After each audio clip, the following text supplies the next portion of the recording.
Person in charge. I am the person in charge. You're looking at her. Yes, I may be 5'2", but please believe I'm about to run this project. Hi guys, and welcome back to my channel, Dami J. Thank you so much for tuning in. So today we're gonna do a different type of video. I know you guys have been watching my vlogs. Thank you so much. And for those that has subscribed, before I actually start anything, please hit the subscribe button and like. That will really help my videos go to other people so everyone can learn and enjoy the content. So what I'm going to be talking about today is some of the challenges I've faced as a project manager, chartered surveyor. I'll just give you a real high level overview of what that actually is or what we do. As a project manager, we manage construction projects. Today I'm going to talk about some of the challenges that I've faced working as a project manager on the site.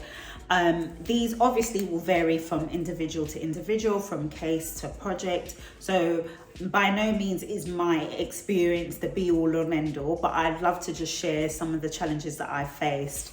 So one of the big ones that I've definitely noticed is when I walk into spaces or walk into rooms or sitting in meetings, a lot of the times, because I can look or appears to be the younger one in the room, a lot of the times I find that my opinions aren't really valued. That has been a challenge for me, especially in the earlier stages in my career. However, now that has totally changed. I say that because every time I was in a meeting, I've been overseen, you know, so you'd raise your hand and be like, oh yeah, I think, or yeah, and it wouldn't actually, people wouldn't hear. Then I'd find myself literally sitting down in meetings and just taking it all in and learning and absorbing and basically being that sponge they teach you to be. However, it's difficult because they're always just like, oh girl, you've got to be assertive, Dami, you've got to be this, you've got to be that. But actually, I'm never really given the forum to be like, okay, actually, what do you think? And if I don't have anything, or if I don't have anything to say, then I guess that's where the challenge would be. But typically, I found it quite intimidating. One, being the only female in most of these rooms, them being black. Although I don't like to use those experiences as a negative, I try to use them as positives. Being the only black female in a space, to me, that's a place for me to create and open doors for others like myself coming behind. So that's what I'd say, is being a female and considered young in the industry, when you have men or women that are 65 years in the industry who are doing this, it naturally seems to, oh, you don't know anything. How could you? What are you talking about? So that has definitely been a challenge, and something that today I'm still putting my foot down and being assertive, that, you know, assertive woman that I was trained to be.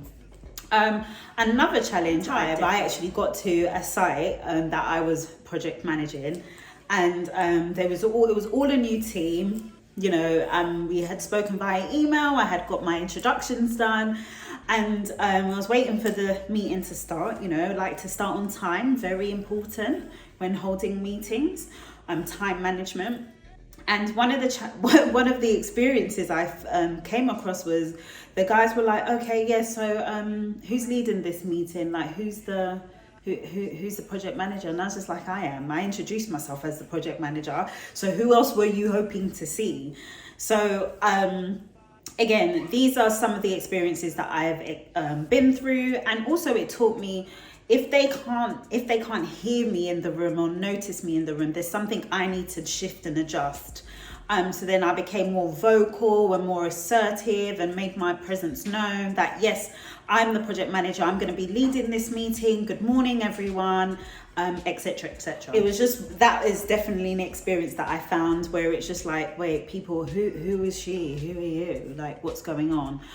So it's really important as a PM, in any industry, I believe, to just make your presence known, let everyone understand, okay, this is the hierarchy and I'm managing the meeting, and we're going to get these objectives out of this meeting, hopefully, of course, once an agenda has been issued. And another one I definitely have to put out there is managing people. People definitely is what has been definitely a challenge. You have so many characters, from interior designers to architects, other surveyors, structural engineers, you know, the client. These are really most of the time very strong characters who want something the way it should be. Then you've got your cost consultants, who I typically argue with.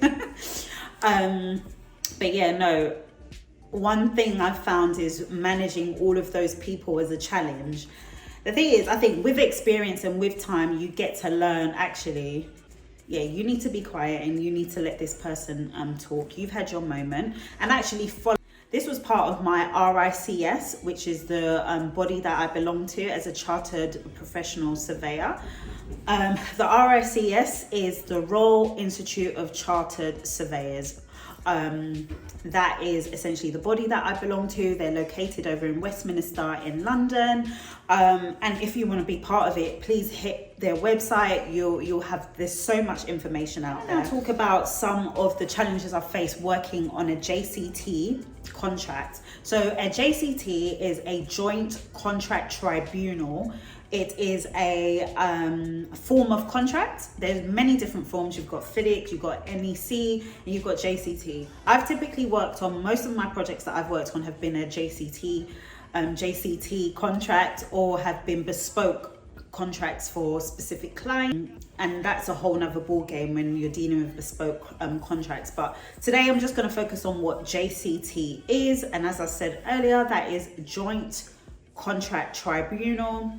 Some of the challenges that I face on working on a JCT contract is client changes, typically known as administrator's instructions, CAI, or if it's on a DNB, meaning design and build contract, EAIs, employers, agents, instructions. So with those, they basically mean a notification, confirmation, a change to the JCT contract that we want this changed as the client, and we approve the cost. So the contractor should go ahead and make that change. So this could be something as simple as, you know what, I first wanted, as a client, I wanted carpet all throughout my apartments that I'm building.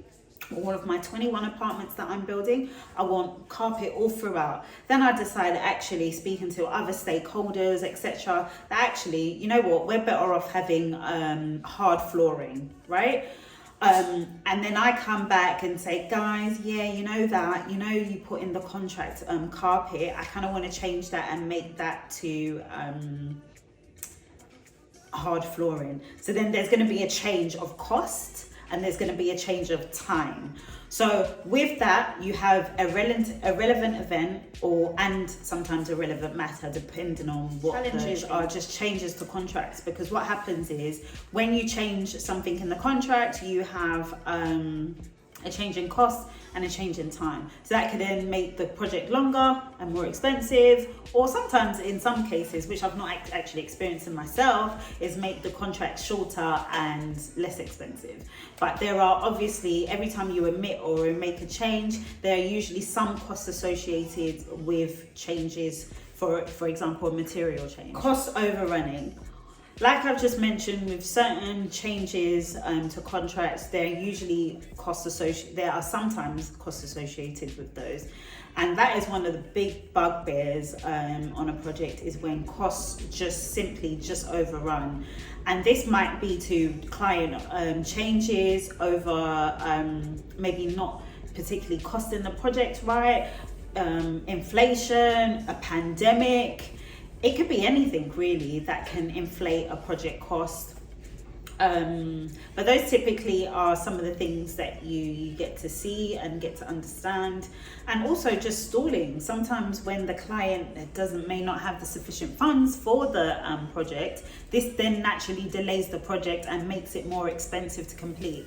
So if you had a contractor who said that, look, it's going to take 12 months to complete this, and then as a client, you know, something happens to the budget, and then you're like, look, let's put a big massive stop on the project. This then obviously incurs more time and then essentially more cost for the contractor, because they're waiting around like sitting ducks, or they go off and do other projects, and before they take the time they come back, there are increases to steel, windows, glass. Things are just more expensive just in such a short time, or even a long time depending on how long you are out for. So that's that. So what I've mentioned there are changes in instructions, changes to the contract essentially, which is the CAI, Contract Administrator's Instruction. Then you have time overruns that I've personally noticed on projects where it just goes on longer. There are things found on a project that wasn't expected to see. Even if you have the amount of surveys, you know, if you find like some historical information in the ground after digging, we are stopping and we need to understand exactly what that historical information is about. One of the key ones I've noticed recently is contractors walking off site. That is a major challenge and a complete, utter pain in the backside, if I'm going to be honest. It just changes the whole ball game.